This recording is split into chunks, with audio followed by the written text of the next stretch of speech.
So in our next example, this is a problem where when I look at it, I have both secant squared x and tangent squared x.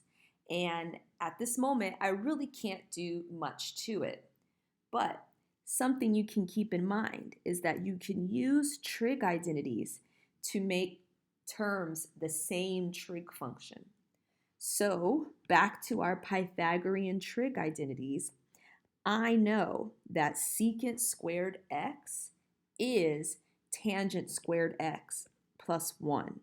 So instead of secant squared x, I can plug in its Pythagorean trig identity, tangent squared x plus 1, and now I have an equation that is all in terms of tangent squared x. So this is something that you may have to do every now and then.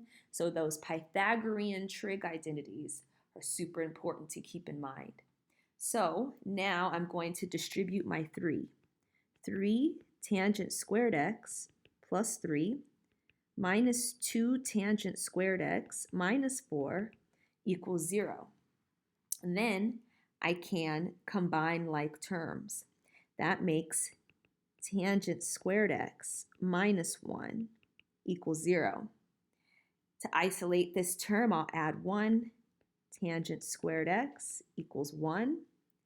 Then I will square root both sides to cancel this.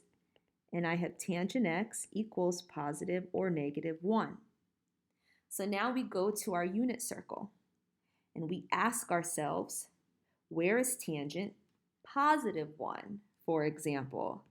And I know tangent will be positive here and here. And this angle is pi over 4. And this angle is pi away from it. So my first answer is x equals pi over 4 plus pi in. Now, where is tangent negative 1?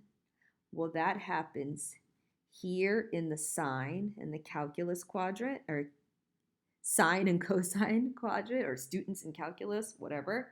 So this angle is 3 pi over 4, and this angle is pi away from it.